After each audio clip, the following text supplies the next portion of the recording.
Dan ini pun juga harus mengerti check and balance ini yang mungkar mana, yang ma'ruf yang mana gitu. Sebab kalau dia itu tidak paham mana yang mungkar, mana yang ma'ruf, itu dia akan menjadi, mohon maaf kalau istilah populer ini jadi kambing congek gitu. Artinya untuk menjadi politisi itu kan butuh pengalaman, Ustaz. Bagaimana itu bisa dibangun?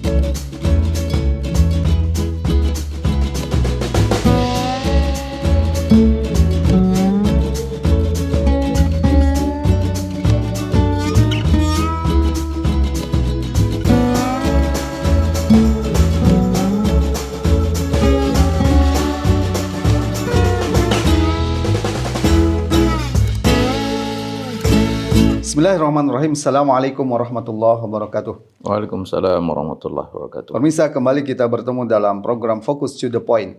Kali ini kita akan membahas artis rame-rame jadi caleg. Adakah yang salah? Untuk itu kita akan memperbincangkan ini dengan Ustadz Ismail Yusanto. Assalamualaikum Ustadz. Waalaikumsalam warahmatullahi wabarakatuh. Ini artis jadi caleg ini atau politisi ini masih pro kontra di negeri kita, Ustadz. Sebenarnya salah tidak kalau artis itu memang ingin jadi politisi? Gitu? Per istilah, saya kira tidak ada yang salah dalam arti bahwa siapapun bisa menjadi wakil rakyat. Wakil rakyat. Sepanjang yang mau diwakili itu memang memilih dia sebagai wakil rakyat. Gitu. Sampai di sini, siapapun bisa, termasuk artis tentu saja. Apalagi dia punya bekal yang tidak mudah dimiliki oleh sembarang orang. Apa itu popularitas, sesuatu yang amat diperlukan di dalam konteks politik ini hari, yang populisme itu, apalagi melalui pemilihan langsung proporsional terbuka, itu artinya nyoblos orang dan konstituen itu cenderung memang memilih wajah yang familiar hari-hari gitu. Dan siapa yang paling familiar ini hari? Ya saya kira artis, karena dia paling sering muncul di layar kaca. Gitu. Tapi cukupkah popularitas itu, Ustaz, untuk menjadi politisi? Nah ini hal yang kedua. Yang kedua bahwa wakil rakyat itu kan bukan sekedar wakil, tapi dia mengemban satu misi tertentu. Misi apa? Ya sesuai dengan tugas pokok dan fungsi dari parlemen ini hari itu kan ada 3 itu. Yang pertama itu adalah check and balances atau legislatif yang paling utama, ya, kewenangan membuat peraturan perundang-undangan. Kemudian yang kedua itu budgeting, kewenangan untuk menyusun anggaran. Kemudian yang ketiga itu adalah check and balances itu. Kalau bahasa agamanya amar ma'ruf nahi mungkar. Nah, kalau kita lihat tupoksi legislasi misalnya, itu jelas bahwa diperlukan kecendikiawanan gitu. Ada bekal ilmu di sana untuk bagaimana dia bisa memahami masalah, kemudian menyusun peraturan perundang-undangan untuk menata masalah itu. Kan gitu intinya itu. Nah, ini saya kira patut diteliti atau dicermati secara lebih mendalam kapasitas dari orang per orang yang sekarang ini begitu populernya untuk menjadi wakil rakyat mengemban tupoksi ini gitu. Jangan sampai ketika dia duduk itu hanya menjadi stempel, dan itu yang menjadi kecenderungan besar ini hari karena ketidakmampuan dia argue. Apalagi kalau misalnya peraturan perundangan itu datang dari pihak pemerintah gitu.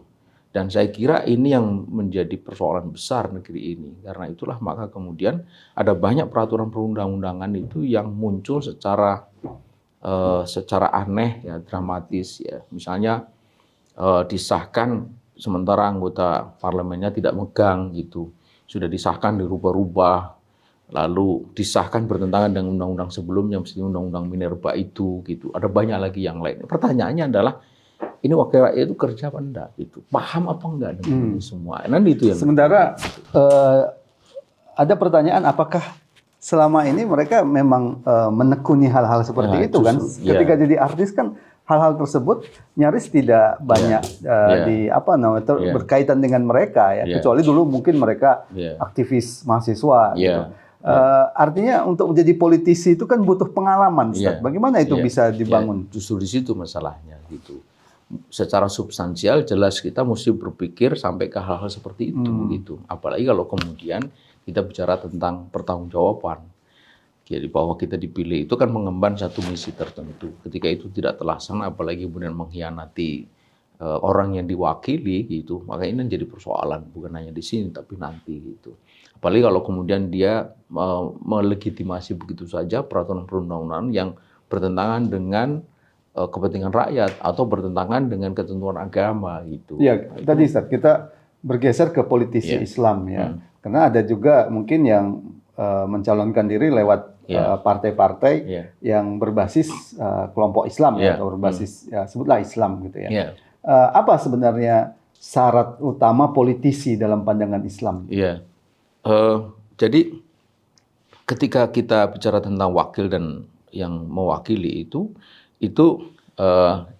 di sana itu yang paling penting itu adalah bahwa wakil itu dipilih oleh mewakil atau yang mewakilkan gitu. Kemudian untuk tugas apa? Nah ini yang akan menentukan gitu. Untuk tugas apa? Ini akan menilai apakah wakalah ini kan masuk dalam kategori wakalah ini bisa diterima dalam Islam atau tidak, sesuai dengan Islam atau tidak gitu. Mewakili untuk mengerjakan ujian itu joki, itu kan nggak boleh gitu ya. Mewakili untuk melakukan kezaliman, melakukan penyiksaan apalagi pembunuhan tidak boleh gitu. Kalau sekedar mewakili mengambil rapot anak itu bisa gitu. Nah begitu juga mewakili untuk sesuatu yang ini tadi legislasi, budgeting sama amar nahi mungkar. Kalau amar nahi mungkar masih oke ya. Dan ini pun juga harus mengerti check and balance amar nahi ini yang mungkar mana, yang ma'ruf yang mana gitu. Sebab kalau dia itu tidak paham mana yang mungkar mana yang ma'ruf itu dia akan menjadi, mohon maaf kalau istilah populer ini jadi kambing congek gitu. Dia hanya penonton saja, tidak bisa argue gitu. Kemudian balance budgeting itu juga kalau dia tidak mengerti itu dia akan hanya menjadi alat legitimasi. Apalagi kalau kemudian dia mudah saja dibayar untuk melegalkan atau mensahkan alokasi dana yang semestinya tidak harus diterima. Dan yang paling krusial memang legislasi gitu. Nah kalau legislasi ini itu kalau dalam pandangan Islam itu kan legislasi ada dua, ada yang merupakan konun tasyri'i, ada konun idari. Kalau konun idari seperti menyangkut peraturan mengenai jalan tol, peraturan mengenai angkutan itu lebih administratif, teknis itu oke, masih tidak masalah. Tapi kalau sudah konun tasyri'i maka itu jadi masalah. Mengapa? Karena kalau dalam pandangan Islam itu kedaulatan dalam arti yang punya wewenang menetapkan halal haram benar salah itu hanyalah Allah Subhanahu wa taala gitu. Artinya siapapun disebut wakil rakyat atau apapun itu dia tidak boleh merubah gitu atau membuat aturan yang bertentangan dengan itu, menghalalkan yang diharamkan atau mengharamkan yang dihalalkan. Ya ada yang mengkritik begini, jangankan artis yang menjadi wakil rakyat yang hanya stempel. Orang pinter juga, profesor, doktor, bahkan mungkin dia politisi kawakan, ketika dia masuk di DPR, dia kemudian juga cenderung jadi stempel. Seperti pernyataan politisi PDIP itu yang mengatakan ya ini semuanya terserah ketua partai. Artinya di mana kemampuan politik itu, di mana keilmuan itu kalau ternyata itu hanya jadi stempel? Apakah ini fenomena sistem demokrasi? Saya kira itu fenomena politik atau sistem demokrasi transaksional ini hari gitu. Makin ke sana kan makin transaksional. Artinya jadi dilihat itu yang penting kepilih itu siapapun dia gitu. Toh pada akhirnya dia juga tidak diperlukan apa-apa. Wong semuanya bergantung pada juragan, itu Bambang Pacul kan ngomong begitu kan, tua umum itulah gitu. Korea macam kita ini tergantung, gitu kan dia bilang. Jadi itu jelas sekali bahwa tidak ada kedaulatan, karena itu maka dipertanyakan apa betul dia itu wakil rakyat. Ternyata kan dia dipilih oleh rakyat sekedar legitimasi saja untuk mewakili kepentingan partai, bahkan kepentingan ketua umumnya gitu. Nah, di balik ketua umum itu pemilik modal. Nah, di balik pemilik modal celaka lagi kalau dia juga sudah melakukan transaksi kepada pemilik modal. Habislah sudah. Jadi sebenarnya rakyat itu dibohongi telak gitu. Karena suaranya diperlukan saja untuk legitimasi gitu. Sementara mereka sama sekali bekerja tidak ada hubungannya dengan kepentingan rakyat, dan itu sudah terbukti gitu, seperti beberapa undang-undang yang tadi kita sebut. Baik, Ustaz, terima kasih. Ya. Pemirsa yang dirahmati Allah Subhanahu wa taala, demikian pembahasan kita tentang fenomena artis menjadi politisi. Tentu adalah sangat penting kita memperhatikan bahwa dalam Islam yang disebut dengan politik itu adalah riayatus syu'unil ummah, pengaturan urusan-urusan umat. Maka siapapun yang jadi politisi harus memahami bagaimana mengatur dan mengurus umat.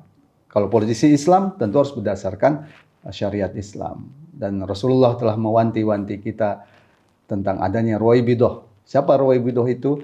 Orang yang jadi pemimpin, tapi pemimpin yang bodoh yang tidak bisa mengurus umat. Semoga bermanfaat. Assalamualaikum warahmatullahi wabarakatuh. Waalaikumsalam warahmatullahi wabarakatuh.